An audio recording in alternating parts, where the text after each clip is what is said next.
ज्ञानतिमिरन्धस्य ज्ञानाञ्जनशलाकया चक्षुरुन्मिलितं येन तस्मै श्रीगुरुवे नमः। श्रीचैतन्यमनभीष्टं स्थापितं येन भूतले स्वयं रूपकदा मह्यं ददाति स्वपदान्तिकं। वन्दे अहं श्रीगुरु श्रीयुतपदकमलं श्रीगुरुन् वैष्णवं च श्रीरूपं साग्रजातं सहगण रघुनाथं नितं तं सजीवं साधुतं सावधूतं परिजनसहितं कृष्णचैतन्यदेवं श्रीराधा कृष्णपदान् सहगण ललिता श्रीकृष्णं च।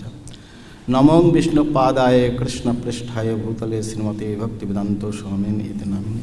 नमस्ते सरस्वती देवे गौरवाणी प्रचारे निर्विशेष शून्यवधि पाश्चात्यदस्ताने। हे कृष्ण करुणा सिंधु दीनबंधु जगत्पते गोपीश गव्यकंत राधाकांत नमस्ते। तप्त कांचनी गौरंगे राधे वृंदावनेश्वरी विश्वभानुसुते देवी प्रणमामि हरिप्रिय। जय श्री कृष्ण चैतन्य प्रभु नित्यानंद श्री अद्वैत गदाधर श्रीवासदि गौरभक्त। हरे कृष्णा कृष्णा कृष्णा हरे हरे, हरे राम राम राम हरे हरे। हरे कृष्णा। आज के प्रातःकालीन कक्षा में सबके हार्दिक स्वागत है और सबके चरण कमल में प्रार्थना है आप लोग आशीर्वाद कीजिए। आपके आशीर्वाद से हम कुछ दो शब्द बोल सके। तो आवाज़ पीछे आ रही है ना ठीक से? ठीक है। तो आज 3 महान हमारा गौड़ीय आचार्यों की तिरुभाव तिथि है। ये आश्विन शुक्ला द्वादशी तिथि है। इस तिथि में एक ही साल में नहीं हुआ लेकिन तिथि एक ही है, तीनों की गमन जो है। तो हम पहले कृष्णदास कविराज गोस्वामी जो हमारे चैतन्य चरितामृत की लेखक है उनके बारे में थोड़े शब्दों में 3 आचार्यों के बारे में है। 45 मिनट में क्या कुछ नहीं होगा। तो इसके बाद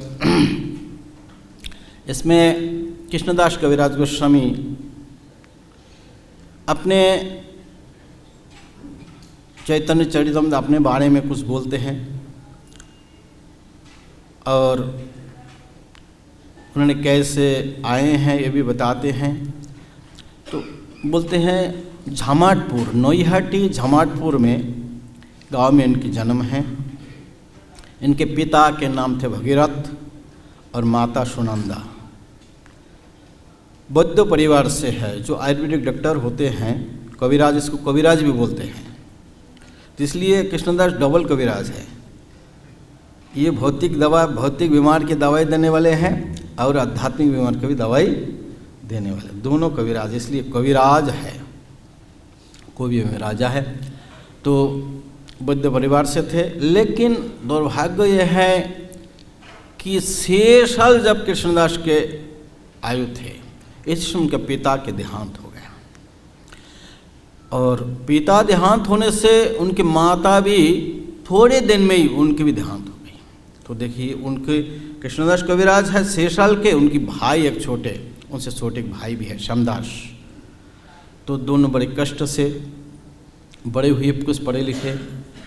तो फिर बड़े हो गए तो फिर अपने घर में अपने वृत्ति थे डॉक्टरी करना।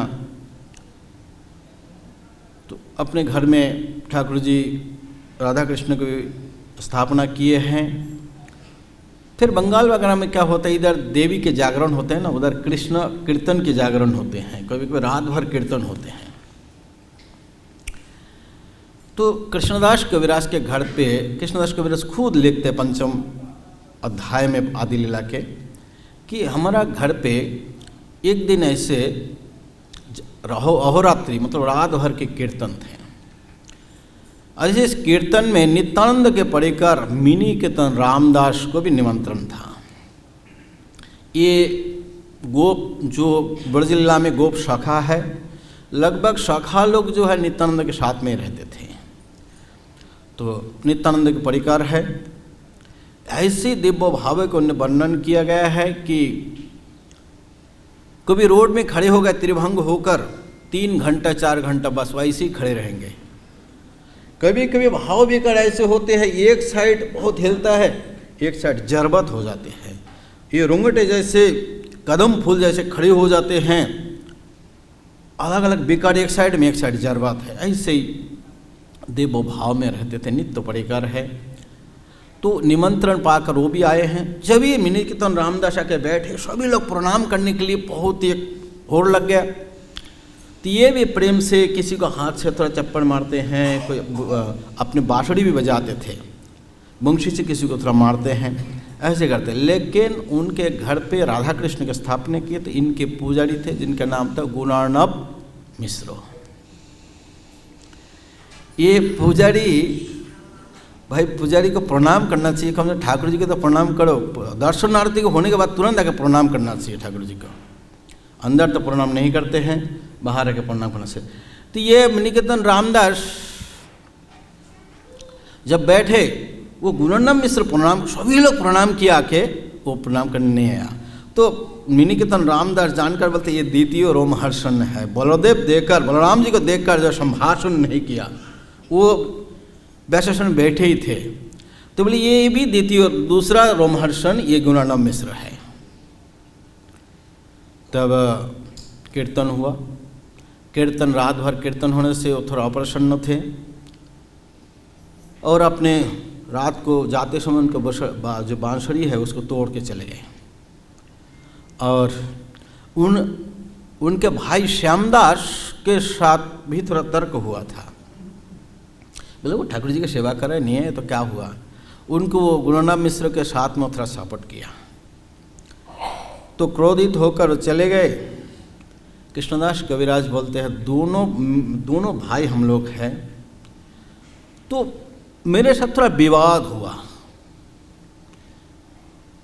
तो उनका प्रॉब्लम क्या था श्यामदास के, श्यामदास चैतन्य महाप्रभु को स्वयं भगवान श्रद्धा थे, नित्यानंद विश्वास के आभास था, पूर्ण विश्वास उनमें नित्यानंद प्रभु नहीं थे। तो ये नित्यानंद के पार्षद है, इनमें विश्वास कम है। बोले वो नित्यानंद के पार्षद है तो वो भी ऐसी है। तो इसलिए तर्क हुआ। तो कृष्णदास कविराज लजिक से समझाया, बोला दो भाई एक ही, तुमने दो प्रकाश है, ये नीचे एक ही है, दोनों भाई एक ही है, दो प्रकाश है। मानना है दोनों को ना मानो, पाषांड बन जाओ। और एक को मानता है एक को नहीं, तो बोले एक भंडा है, ये भंडामी मत करो, एक भंडो है। तो ये बोलते अर्धो कुकुटिन्याय, मतलब मुर्गे के पीछे पसंद करते हैं, आगे खाना खिलाना पड़ता है पसंद नहीं, इसलिए काट दो बीच में से। इसको बोलते अर्धो को, मतलब पूरा बर्बाद करना। अंडा देने वाले हैं उसको बीच में से काट देगा मुर्गी को, तो इसलिए बोलते हैं अर्धो को कठिन्याय। मानना है दोनों को मानो, नहीं तो एक को भी मत मानो, पाषांड बन जाओ।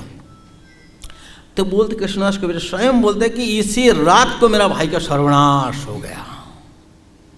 और मुझे क्या हुआ, मुझे परम करुणा नित्यानंद प्रभु रात, शेष रात में मुझे स्वप्न में आके मिले, बिल्कुल दिव्य स्वरूप में, श्याम चिक्कन उनके शरीर है, दिव्य परिकर, दिव्य वस्त्र धारण के, दिव्य अलंकार धारण करके सब पार्षद के साथ, कोई तंबुल दे रहा है, तंबुल खा रहा है, कोई चामर ढोला रहा है, ऐसे सब परिकर के साथ दर्शन दिए।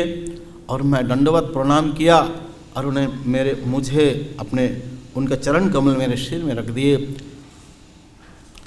और बोले अरे कृष्णदास तुम डरो मत, यहाँ से तुम वृंदावन जाओ, सब कुछ लाभ होगा, तुमको सब कुछ प्राप्त होगा, तुम रूप सनातन के आश्रम में जाओ। तो मैं सुबह उठा, बोला प्रभु की आज्ञा है, और मैं वृंदावन के लिए चल दिया। उनके कृपा से मुझे राधा मदन मोहन जी, राधा गोविंद जी के बारे में उनके दर्शन हुआ, रूप सनातन की संगति मिले, और जब जिनके कृपा से मैं सब कुछ जान पाया। और ये राधा गोविंद देव अभी जयपुर में है, बोलते हैं ये कोई विग्रह कोई मानते हैं तो पाषांड है, ये साक्षात कृष्ण, राधा और ललिता विशाखा है, साक्षात विग्रह है। अभी भी आप लोग जाएंगे देखें उनकी भावी देवो है, लोग दर्शनार्थी जो आते हैं उनके भाव भी अलग है राधा गोविंद के प्रति।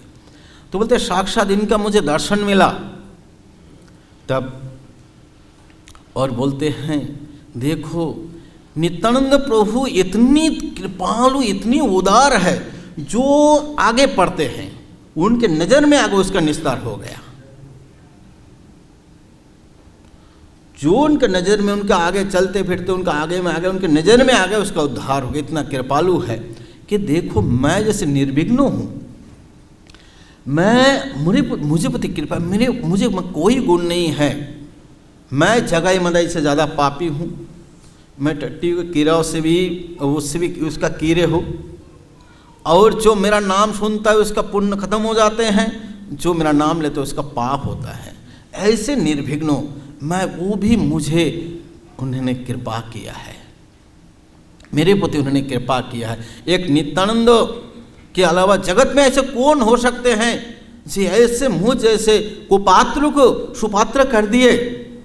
तो मैं, लोग बोलेगा कि भाई अपना बात आप क्यों बताया?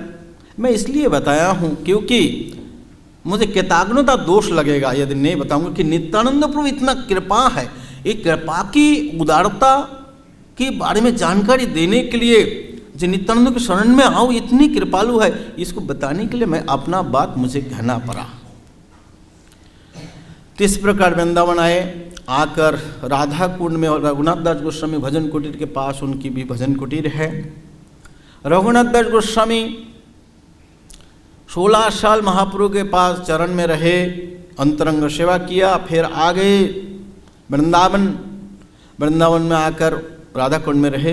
कृष्णदास कविराज विदर, लेकिन उनका दिनचर्या में 3 घंटा तक, हर दिन 3 घंटा की महाप्रभु के लीला चरित्र गान करते थे, जोर से उच्च स्वर से महाप्रभु की लीलाओं का गान करते थे 3 घंटा, एक प्रहारिक। तो उसी से कृष्णदास कविराज सुने, मुरारी गुप्त तो स्वरूप दामोदर के डायरी से। तो उन्होंने क्या हुआ, वृंदावन में रह रहे थे, ये समस्या ये हो गया कि गोविंद मंदिर में पंडित हरिदास अध्यक्ष थे, इधर ऐसे बैठ के शाम को चैतन्य मंगल की कथा होती थी। लेकिन चैतन्य मंगल जिसका गौरगत प्राण, जो चैतन्य महाप्रभु जिसके प्राण है, वो लोग इसके सुनकर इतना कृताकृत होते थे चैतन्य मंगल। लेकिन लोगों के मन में एक दुख है, क्या है कि इस लीला में 48 साल महाप्रभु का प्रकट विहार है, इसमें 24 साल की लीला बहुत विस्तारित है, और 24 साल की लीला कृष्णदास ये वृंदावन दास बोलते हैं बहुत ग्रंथ बहुत बड़ा हो जा रहा है, इसलिए शर्ट में लिखा है। सन्यास के बाद की जो लीला है बहुत शर्ट में है। तो पंडित हरिदास से सब लोग निवेदन किए कि महाप्रभु की ये जो बाकी 24 साल की जो लीला विस्तारित हम सुनने चाहते, आप ऐसी कोई व्यवस्था कीजिए कि लीला कोई लिखे। तब उन्होंने किसको बोले, तो कृष्णदास कविराज को आज्ञा दे कि आप चैतन्य महाप्रभु के शेष लीलाओं को वर्णन कीजिए। बोला मैं कैसे महाप्रभु की दिव्य लीलाओं को, मैं जैसी इतनी पापी, इतने तुच्छ व्यक्ति कैसे मैं वर्णन कर सकता हूँ?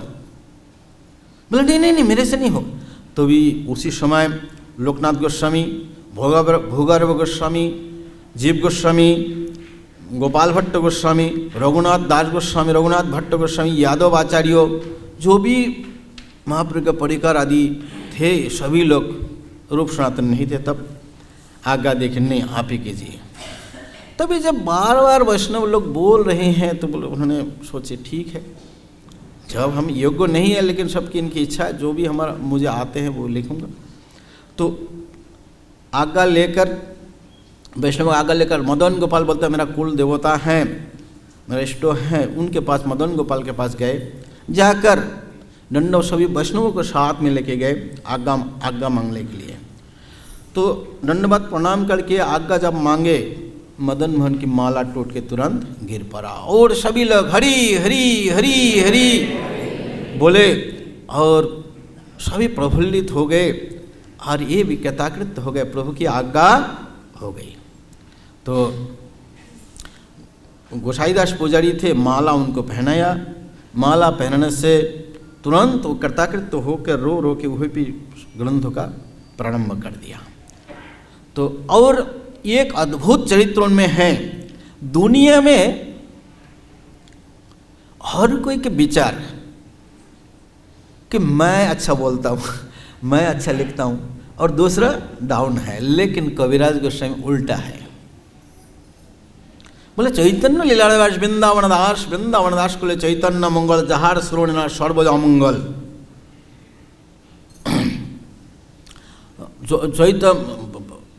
ভাগবতে যত ভক্তি সিদ্ধান্তের সার লিখিয়াছে জানিয়া করিয়া উদ্ধার চৈতন্য মঙ্গল যদি শুনে যমন পাষণ্ড সেই মহাবৈষ্ণব হয় ততক্ষণ মনুষ্য রচিত নারী ঐছে গ্রন্থ ধন্য वृंदावन दास मुखे वक्ता श्री चैतन्य।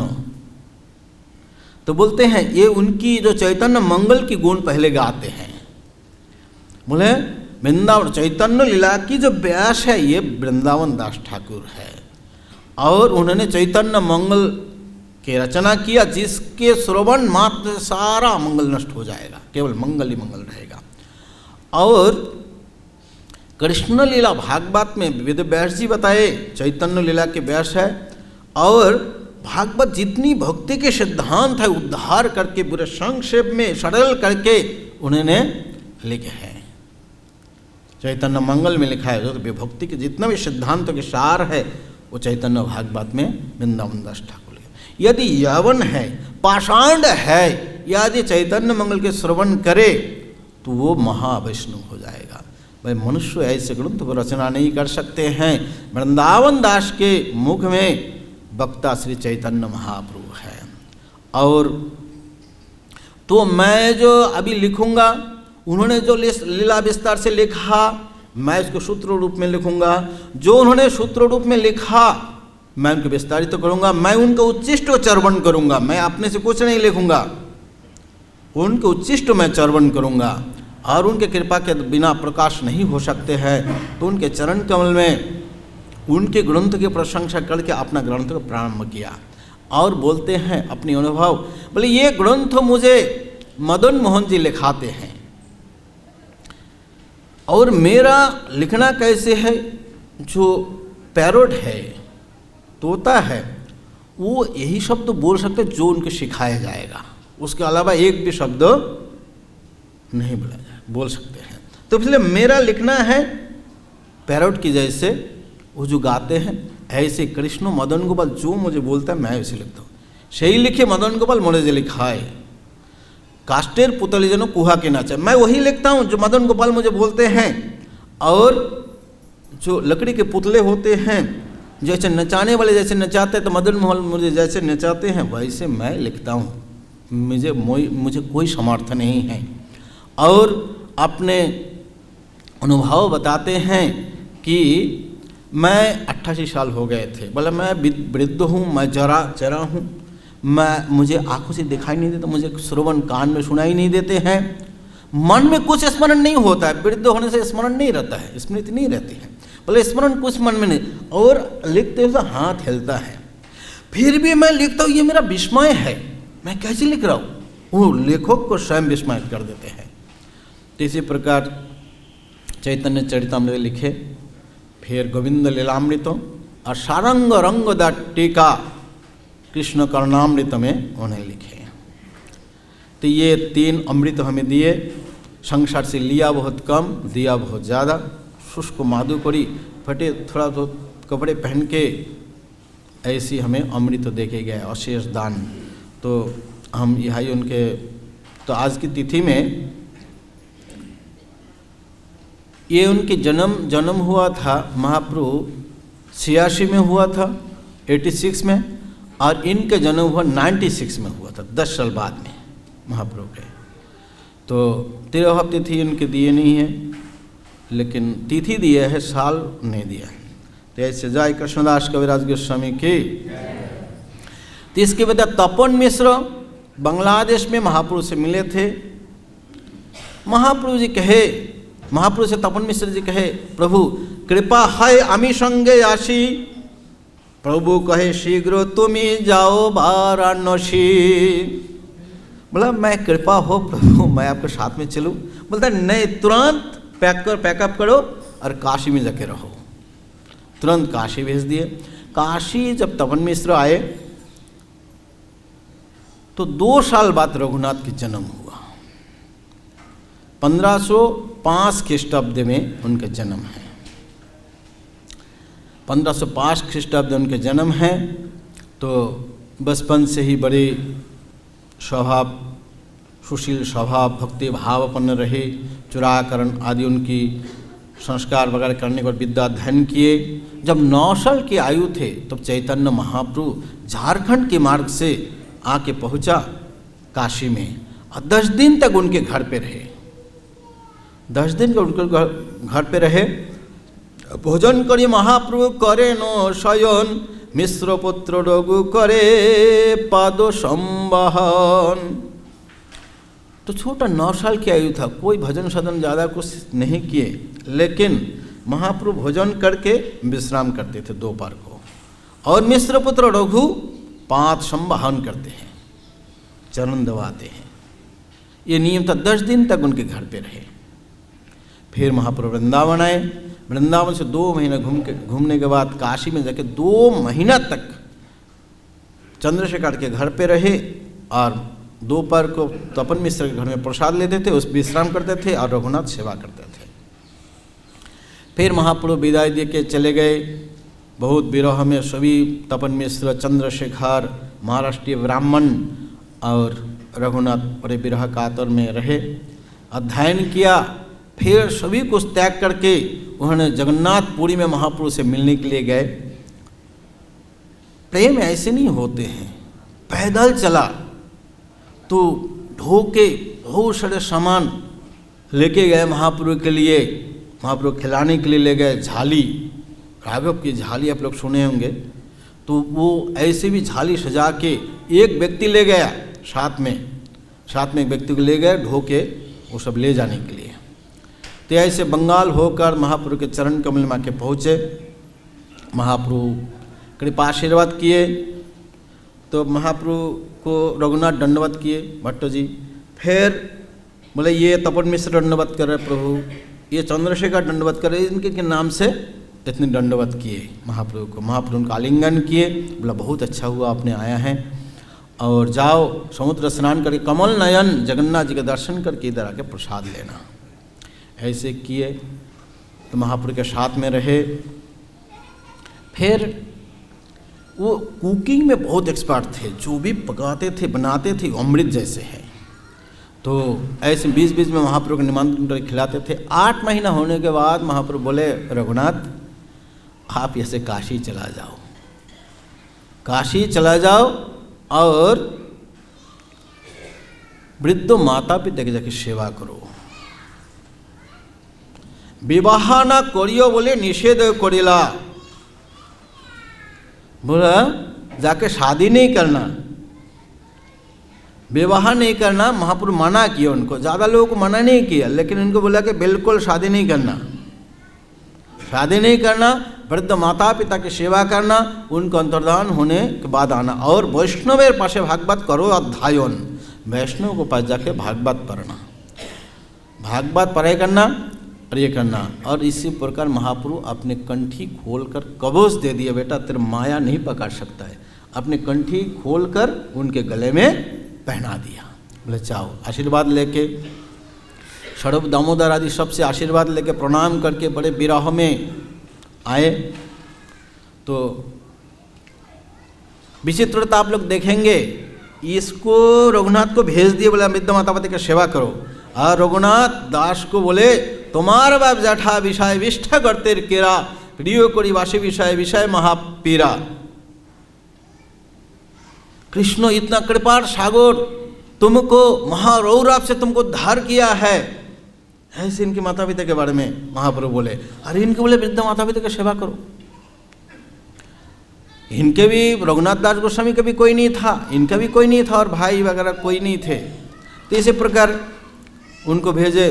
तो 4 साल तक आके रहा पिता माता की सेवा के लिए। 4 साल बहुत जल्दी जल्दी उन लोग काशी धाम प्राप्त हो गए, माता पिता दोनों ही। और इसके बाद चैतन्य महाप्रभु बोले थे दोबारा आना एक बार। दोबारा गए, दोबारा जाके महाप्रभु के चरण कमल में रहे। और 8 महीने रहने के बाद महाप्रभु बोले रघुनाथ तुम यहाँ से वृंदावन चला जाओ, रूप सनातन के आश्रम में लो जाओ। और आशीर्वाद दिए। जगन्नाथ की 14 हाथ की माला, तुलसी माला, बीरा, पान की बीरा, छूटा पान आदि ये सब सड़े जो भी मिला था ये प्रसाद दे दिए। और ये आज्ञा दिया, पहले आज्ञा दिया शादी नहीं करना, वैष्णव का भागवत पढ़ना, भागवत पढ़ो सदा लहो कृष्ण नाम, ओ चिरे करिबेन कृपा कृष्ण भगवान। तो बोलो भागवत पढ़ो, सदा कृष्ण नाम लेते रहो, और अचिर में बहुत जल्दी कृष्ण भगवान आपका कृपा करेगा। ऐसे के रूप सनातन में आश्रय रहे और रूप की सभा में भागवत करते थे, भागवत सुनाते थे रूप की सभा में।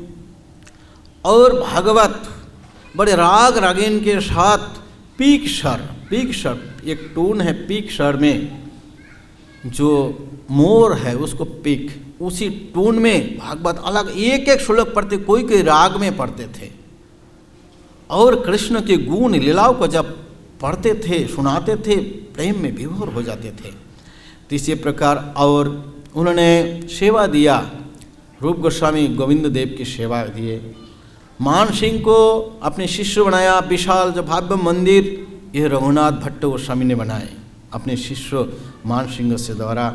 उनको बहुत आभूषण आदि सोना चांदी से बना दिए, बहुत अच्छे सुष्ट रूप से सेवा करते थे। और उन्होंने ग्रामों का था ना सुने ना कहे जिब्बाए, सबे कृष्ण भजन करें यही मात्र जाने। तो ग्राम्य कथा ना सुनते हैं, अपने जिब्बा में कभी बोलते नहीं थे, सभी कृष्ण भजन करे, ये यही जानते हैं कि उनके महाभागवत के ही लक्षण हैं। सभी लोग कृष्ण भजन कर रहे हैं, यही मात्र जाने, यही जानते हैं। और वो भी निंदा कान में नहीं, सुनते भी नहीं थे कभी, कोई सुनते, बोलना तो दूर की बात। और ग्राम्य कथा ना सुने का ना कहे जिब्बाए, कृष्ण कथा पूजा दीते अष्ट प्रहार जाए। तो ग्राम्य कथा कोनो दिन कभी जिब्बा में बोलते नहीं थे और सुनते भी नहीं थे। कृष्ण कथा भागवत की कथा और पूजा भगवान की पूजा में अष्ट प्रहार, दिन 4 प्रहार रात 4 प्रहार अष्ट प्रहार ऐसे व्यतीत करते हैं। तो चैतन्य महाप्रभु कृपा की फल है। अनर्गल मतलब जैसे धारा प्रवाह उनके अंदर कृष्ण प्रेम है, ये देखो चैतन्य महाप्रभु के कृपा की फल है। ये उनके कृपा के फल से ऐसे रघुनाथ भट्ट गोस्वामी, उनके कोई इष्ट नहीं है, ठाकुर जी नहीं, उनकी भागवत उनकी इष्ट है, तो उन्होंने कोई विग्रह प्रतिष्ठा नहीं किए हैं। और ऐसी लीला स्मरण करते करते उन्होंने इस तिथि में भगवत धाम चले गए। वो रसमंजरी है, उनके नित्य स्वरूप में नित्य लीला में प्रवेश किए। और इसके बाद रघुनाथ दास गोस्वामी जो है ये सप्तग्राम সেই গোবর্ধনের पुत्र रघुनाथ दास बाल्यकाल होते थे विषय उदास। गोवर्धन मजुमदार और हिरण्य मजुमदार दोनों भाई थे, सप्तग्राम के जमींदार। उनके गोवर्धन मजुमदार के बेटे थे रघुनाथ, लेकिन बाल्यकाल से विषय से उदास, आश नहीं है, विषय की आश नहीं है, विषय से उदास, बचपन से ही उनकी स्वभाव ऐसे है, विषय से उदास है। तो विषय में इनका मन बचपन से नहीं था। तो महाप्रभु जी संन्यास लेके शांतिपुर में आए, तो पिताजी से बोल के आके मिले और 7 दिन रहे। 7 दिन रहने के बाद महाप्रभु को विदाई दिया। घर में आकर पागल हो गया, कैसे बार बार भागते हैं महाप्रभु के पास जाने के लिए। तो पिताजी रस्सी से बांध के रखते हैं, सिक्योरिटी लगा दिया, 5 सिक्योरिटी, 4 सेवक, 2 ब्राह्मण, 11 लोग हमेशा उनके साथ में रहते हैं। और जगन्नाथपुरी नहीं जहाँ पर दुखी तो अंतर है। और माता पिताजी ने सोचे बहुत अच्छे रस्सी से बांध दूंगा, क्या अप्सरा से बांध दूंगा। हाँ बोले एक तो इंद्र सम ऐश्वर्य तो है, और बंगाल के सबसे सुंदरी जे अप्सरा जैसी सुंदरी, इनकी उनको शादी करा दिया। फिर भी इनकी मन नहीं है। तब महाप्रभु जब 5 साल बाद फिर शांतिपुर में आए तो रघुनाथ जाके बोले कि प्रभु पिताजी आज्ञा दीजिए मैं उनके साथ मिलूं। नहीं मिलूंगा तो मेरा प्राण नहीं रहेगा, इस देह में प्राण नहीं रह पाएगा। तभी पिताजी लोगों के साथ उनको भेजे और महाप्रभु के चरण कमल गए और रो रो के बोलते हैं, ये रक्षक के हाथ से, ये सिक्योरिटी हाथ से मैं कब इससे बचूंगा और आपके चरण में कैसे मैं जगन्नाथपुरी जाऊंगा, प्रभु कृपा कीजिए। महाप्रभु बोला धीरज धारण करो, बंदर जैसे बैरग मत करो, मरकट बरे को लोक दिखाने के लिए, मरकट बरे को लोक दिखाने के लिए मत करो, अंतर में निष्ठा बाहर में लोक व्यवहार, अचिरत जल्दी कृष्ण आपको कृपा करेंगे, यथायुग विषय भंजो। तो ऐसे बहुत ज़्यादा भी कठोर हमें नहीं, हमें कहीं जाने में प्रवेश करने में तकलीफ है तो अंतर में निष्ठा रखने के बाद भी हम जा सकते हैं। ऐसे नहीं कि नहीं मुझे ऐसे ही जाना पड़ेगा, तिलक लगा के एकदम ये करके नहीं, अंतर में निष्ठा। बाहर में लोग व्यवहार भी कर सकते हैं, दूसरा बोलना है, व्यापार कर रहा है, कुछ बोल रहा है तो बोल सकते हैं, लेकिन अंतर में हमेशा निष्ठा रहना चाहिए। अचिराते कृष्ण आपको उद्धार करेंगे। तो ऐसे बोल के गए, आके ऐसे आचरण करने लगा। माताजी पिताजी सोचे बस ये तो अच्छा होगा बेटा, तो उनका सिगरेट थोड़ा कम कर दिया। तो फिर भागने का कोशिश करते हैं तो नहीं जा पा रहे हैं। फिर नित्यानंद प्रभु का कृपा प्राप्त करने की इच्छा हुई, नित्यानंद प्रभु का कृपा प्राप्त करने गए। नित्यानंद प्रभु को उनका पनिशमेंट दिए, दंड दिए कि मुझे मेरे जो चिरवा और दही, पोहा, दही, चीनी ये सब से खिलाओ सभी। तो खिलाए, आशीर्वाद खिलाए, फिर आशीर्वाद लिए और दक्षिणा दिए। गृहस्थ लोग दिखाना ये है करना, खिलाना भी है, आशीर्वाद भी लेना है और दक्षिणा भी देना है। तो ये किए तीनों, तो खिलाए। दूसरे दिन महाप्रभु फिर नित्यानंद प्रभु वहीं पे बैठे थे, जाके रघुनाथ चरण में जाके गिरे और निवेदन किया।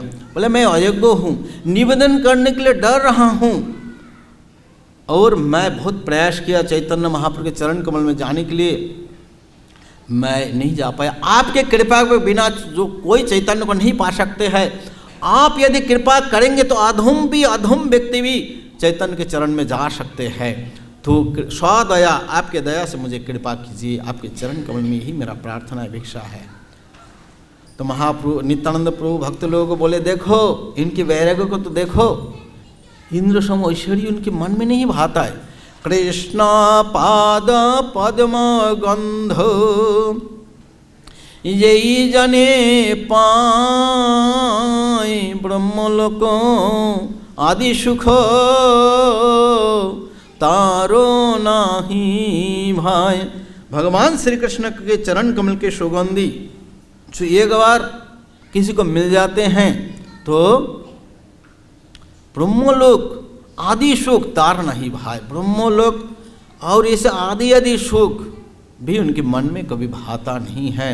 भक्त लोग बोला सब लोग आशीर्वाद कीजिए और निर्विघ्न में चैतन्य चरण मिल जाएगा। मैं उसी समय बोल दिया कि अचिरे तुम चैतन्य महाप्रभु के चरण कमल में जाओगे, आपको अंतरंग पार्षद बोल के आपको स्वीकार करेगा, सर्व दामोदर के चरण में आपको समर्पित करेगा। ऐसे बोल दिया, निश्चिंत होकर आप घर जाओ। हम लोग होते तो निश्चिंत तो माला छोड़ देते, लेकिन ये वर्ग के और वृद्धि किया, जाके फिर सबको दक्षिणा दिए। फिर जब गए घर के अंदर प्रवेश नहीं किया, बाहर जमींदार के, हर बंगाल के जितने जमींदार है उसके दुर्गा मंदिर होगा बाहर। जैसे इधर मंदिर है, इधर बाहर आंगन होगा, उधर दुर्गा मंडप। 5 दिन केवल दुर्गा जी रहते हैं मिट्टी की और खाली रहते। तो रघुनाथ जाके वहीं पे डेरा डाला। कितने प्रयास के अंदर ले जाने के लिए गए ही नहीं, वह सिक्योरिटी रख दिया। भागने का कोशिश कर रहे हैं तो महाप्रभु उसी समय बोल दिए थे कि मैं जब आऊँगा वृंदावन से जगन्नाथपुरी, आप कोई ना कोई छल से आ जाना। वही छल आपको वही समय कृष्ण आपको स्मरण कराएगा। कृष्ण कृपा जिसको है कौन उसको रक्षा कर सकते हैं, रख सकते हैं। आपके प्रति कृष्ण की कृपा है, आपको माता पिता कोई बंधन आपको नहीं रुका सकते हैं। कृष्ण कृपा जार तारे के राखीते पारे, कृष्ण कृपा जिसके कौन उसको रख सकते हैं। तो ऐसे सोच रहे थे, वह बैठे बैठे कैसे महाप्रभु के चरण में जाओ। तो तुरंत एक दिन यदुनंदन आचार्य उनके कुलगुरु है, वो आ गए, बोलते मेरा आके रघुनाथ जी 4 दंड रात, मतलब 22.5 मिनट में एक दंड है, इतने रात सुबह होने से बाकी था, तब आके पहुंचा रात को ब्रह्म मुहूर्त में। रघुनाथ जी दंडवत किए, बोले कि मेरा एक सेवक था वो पुजारी, वो चला गया, आप जाओ बोलो, आप जमींदार हो, बोलने से वो आ जाएगा। तो ऐसे लेकर चला और शेष रात को सेवक सब सो गए और रघुनाथ जी को लेकर चले गए। आधा रास्ता जाने के बाद गुरु जी से बोलते हैं कि आप घर जाइए, मैं उनको भेज दूंगा, ऐसे बोल के वो मन ही मन उनका भाव था, गुरु जी को प्रणाम किए और चल दिए। गुरु जी वापस आ गए और चल दिए वृंदावन। तो हर बार क्या करता था, दक्षिण दिशा की ओर चलता था। ये बोले गलत है, इस बार एक दिन तक पूर्व दिशा में चला, एक दिन तक पूर्व दिशा की ओर चले और बोलते हैं पंचकोट सदस्य एक पथ एक दिन चली गला, सन्ध्याय एक गोपेर बाथाने रहिला, उपवासी देखी गोप दुग्ध आनी दिल, दुग्ध पान करी ताहा परिया रहिलो। तो पंचकोश मतलब 45 किलोमीटर 50 किलोमीटर लगभग चला गया एक दिन पूर्व दिशा की ओर। शाम को जाकर थका मांदा जाके एक गौशाला में जाके रहा और उपवासी देखकर ग्वाला ने थोड़ा दूध दिए और उसको पीकर वह पड़ा रहा। आप लोग जानते हैं गौशाला जहाँ है वो मच्छर वगैरह कीड़े मक्खी बहुत होते हैं, तो उधर पड़ा रहा। इतने जमींदार के बेटे इतनी सुष्ट ढंग से उनका लालन पालन हुआ था, गौशाला में पड़ा है। तो फिर सुबह उठकर दक्षिण की ओर चले। 12 दिन में चला गया महाप्रभु के पास। 3 दिन केवल चरवन, कुछ चबाया कुछ पिया, शरीर क्षीण हो गया। केवल रात दिन महाप्रभु के चरण कमल की चिंतन किए। महाप्रभु सर्व दामोदर आदि के साथ मुकुंदो आदि बैठी हुई है। इस समय रघुनाथ पहुँचा, तब मुकुंद तो बोले रघुनाथ आया। महाप्रभु बुलाओ, तो आलिंगन किए उठा के, बोला कृष्ण के कृपा कि वर्णन नहीं कर सकते हैं, महारौरव से तुमको उद्धार किया। रघुनाथ मन ही मन कहते हैं मैं कृष्ण कृपा नहीं जानता हूँ, मैं तो केवल आपकी कृपा से ही मेरा उद्धार संभव हुआ है। तो ऐसे बोले सभी भक्त लोग सर्व दामोदर सब लोगों को चरण वंदना किए। फिर बोले जाओ समुद्र स्नान करो, कमल लोचन की दर्शन करो, जगन्नाथ जी की इधर प्रसाद पाओ। और हाथ पकड़ के सर्व दामोदर में समर्पित, बोला ये रघु, आज इसका नाम होगा स्वरूप के रघु, तुमको समर्पण करता हूँ, तुम इनका देखभाल करना। और गोविंद जी से बोला देखो ये बहुत दुख पाके आए हैं, खाया पिया नहीं, कुछ दिन तक उनको अच्छा से देखभाल करना।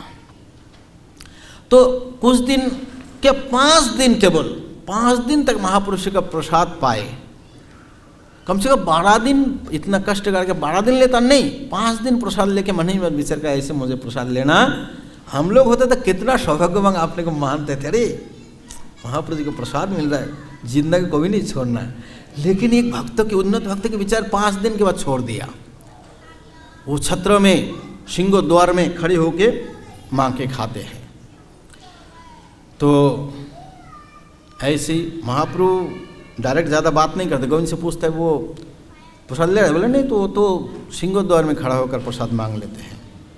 कभी कभी पंडित लोग दे देते थे, उसे खा के रहते थे, कभी उपवास करते थे। और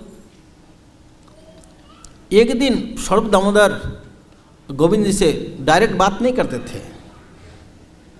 ऐसे नहीं कि आजकल के महाराज को मिलने के लिए सेक्रेटरी से मिलना पड़ता, ऐसे नहीं, पहले महाप्रभु के समय भी ऐसे ही था। अब डायरेक्ट नहीं मिल सकते थे, तो वो डायरेक्ट बात भी नहीं करते थे, गोविंद के द्वारा या सर्व दामोदर के द्वारा बात करते थे। तो एक दिन महाप्रभु के साथ सेवा कर रहे, अंतरंग सेवा कर रहे हैं, सर्व दामोदर के साथ रह रहे हैं, खाना पीना ऐसे सत्रों में ले रहे हैं। पहले महाप्रभु का लिए, फिर सिंहोद्वार में, फिर उसमें कष्ट अनुभव करके सत्रों में भंडारा में जाकर लेने लगे। फिर भी उनके मन में शांति नहीं है। एक दिन पूछते हैं किस लिए मुझे घर छुड़वाया, मेरा कर्तव्य क्या है, आपने महाप्रभु मुझे अपने श्री मुख से एक बार मुझे बताए। तो शरद दामोदर जी निवेदन किया कि प्रभु ऐसे रघुनाथ कहते हैं कि इनका क्या कर्तव्य, आपके श्रीमुख से एक बार आप बताइए। बोला मैं तो आपके पास दे दिया।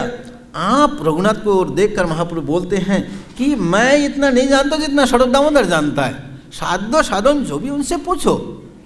फिर बोलता तथापि আমার আজ্ঞায় শ্রদ্ধা যদি হয় তবে আমার বাক্যে তুমি করো हे निश्चय। बोला फिर भी तुम मेरे मुख से कुछ सुनना चाहते हो, पहले प्रतिज्ञा करो इसका पालन करोगे या नहीं करोगे। बोला प्रतिज्ञा पर निश्चय करो, मतलब प्रतिज्ञा करो तो मैं जो बोलूँगा तुमको ऐसी दवाई दूंगा, तुम लोगे नहीं, तुम जाके फिर प्रजल पकड़ो ये करोगे। बोला नहीं, पहले प्रतिज्ञा करो, मेरे मुझ में आपका विश्वास है, सुनने चाहते हो तो प्रतिज्ञा करो। तब महापुरुष 4 लाइन बताए, ज़्यादा बड़े उपदेश नहीं। ग्राम्य कथा ना सुनिबे, ग्राम्य कथा ना कहिबे, भालो ना खाइबे और भालो ना पढ़िबे, अमानी मानवदे सदा कृष्ण नाम लबे, ब्रजे राधा कृष्ण सेवा मानसे करिबे। बस 4 लाइन। जीवन आगे भी कोई परम महात्मा हो सकते, ज़्यादा नहीं, 4 लाइन पालन करने से। लेकिन ये 4 लाइन इतना आसान नहीं है।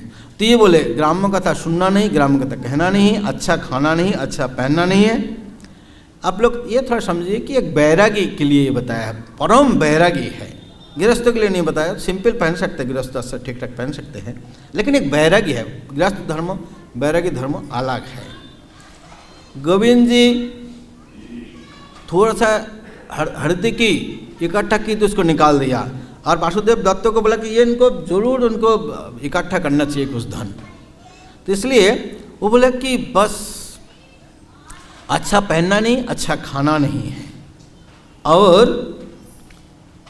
अमानित मान की आशा कभी नहीं करना है, दूसरे को सम्मान देना है, बड़ी कठिन चीज़ है। मान की आशा हमेशा रहता है, सम्मान देने का इच्छा बिल्कुल नहीं होता है। तो ये है, और ऐसे अमन सदा कृष्ण नाम, हरे कृष्णा कृष्णा कृष्ण हरे हरे, हरे राम राम राम हरे हरे। तो ऐसे हमेशा आप लेते रहना। फिर और राधा कृष्ण सेवा मानस में करना है। फिर ये आज्ञा दिया, फिर उन्होंने रहे, उनके वैराग्य को धीरे धीरे और वृद्धि होते रहा। तो महाप्रभु वैराग्य धर्म सिखाया कि वैराग्य का काम है हमेशा सदा नाम कीर्तन करना और मांग के खाना। वैरागी होकर जिसके दूसरे के ऊपर अपेक्षा करता है कि वो मुझे खिलाएगा, वो मुझे देगा, कृष्ण के नाम के प्रति भरोसा नहीं है, कृष्ण के प्रति भरोसा नहीं है, कृष्ण उसको उपेक्षा करेगा। जिब्बा के लिए केवल खाने पीने के लिए इधर उधर भागते हैं, परमार्थ हो जाते हैं, रस की बश होते हैं, और शिष्णु उदार परायण जो है वो कृष्ण उसको नहीं मिलते हैं। तो इसी प्रकार वैराग्य की शिक्षा दिए।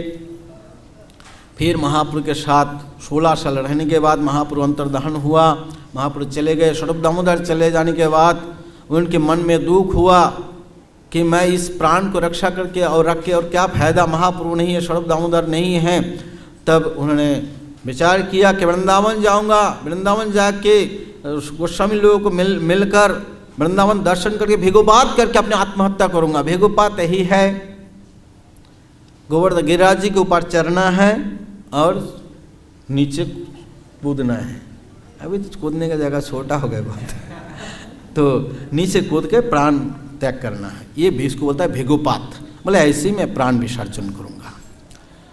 तो आगे वृंदावन रूप सनातन इतना प्रेम किया, तृतीय भाई बना दिया। रूप और सनातन 2 भाई, ये तीसरा भाई है, मानने नहीं दिया, और को राधा कुंड के तट पे उनको रहने के लिए निवास स्थान दिए। तो उधर रह के भजन करते थे, बहुत लंबी कथा है। तो वहाँ रह के भजन करते थे, और इसमें राधा कुंड का प्रकाट शेर आए, और यह उनकी जो है आदिल्ला के वर्णन में, सूत्र वर्णन में बोलते हैं, वृंदावन आकर अन्न जल दोनों ही त्याग किया है। पानी नहीं पीते थे, राइस रोटी नहीं खाते थे, केवल मट्ठा पीते थे, छाछ पीते थे। और एक लेखक ने लिखा कि उस फल भी खाते थे।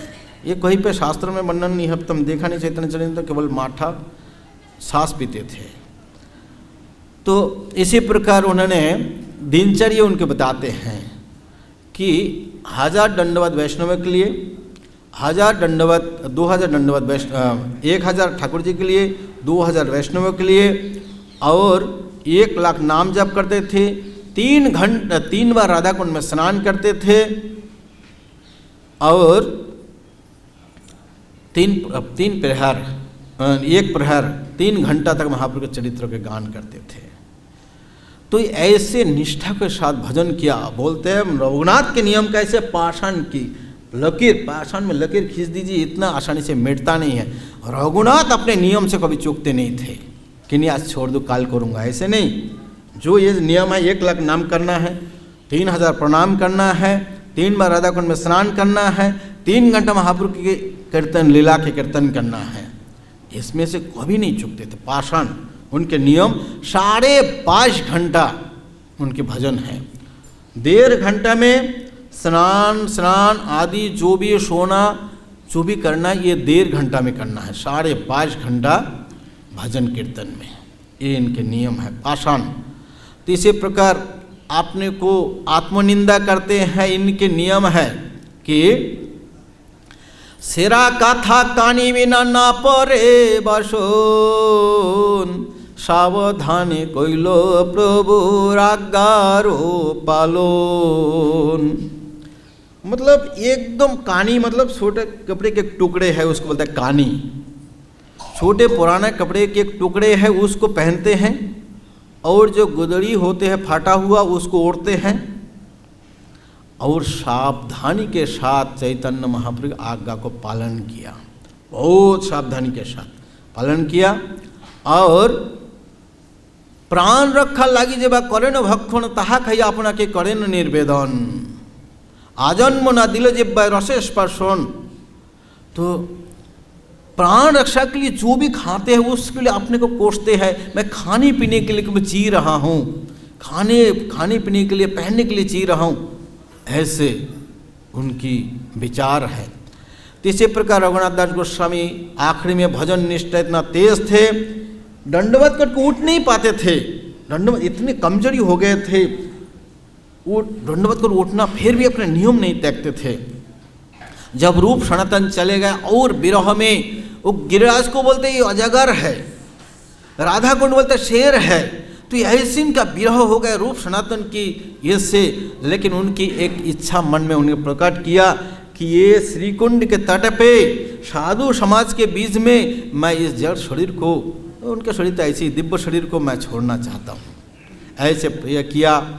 फिर भी नियम, 2 आँखों से हमेशा धारी पानी गिरते थे हमेशा, और नाम जप करते थे, जोर से नहीं बोल पाते, जीभ केवल हिलता था। ऐसे हिलते हिलते कुटीर में बैठे थे। जीव गोस्वामी आदि उधर पहुँच गए। इस स्थिति को देखकर तो कुछ समय बाद देखे बैठे हैं, जीभ नहीं हिल रहे, आंखों से पानी नहीं गिर रहे हैं।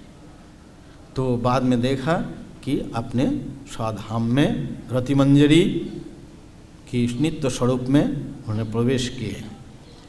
ऐसे नित्य लीला जो इच्छा था वो साधुओं के बीच में, राधा कुंड के तीर पे, तो उन्हें इसी इच्छा के अनुसार अपने इसी तिथि में उन्हें शरीर छोड़े।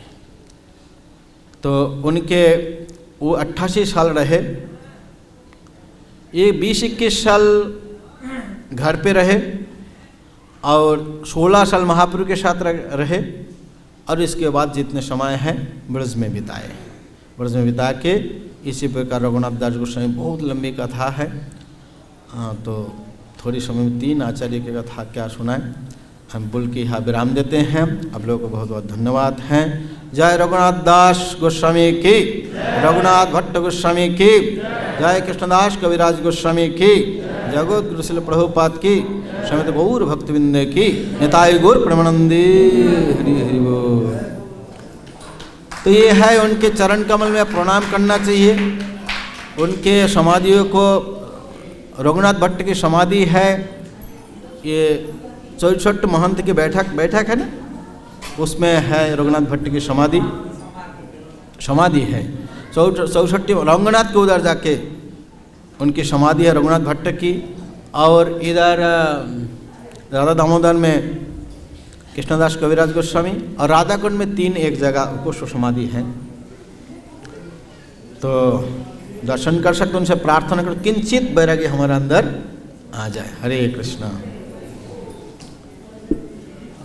का प्रश्न है तो पर्सनल पूछ सकते हैं, जिज्ञासा है कुछ कमेंट करना है। हरे कृष्णा।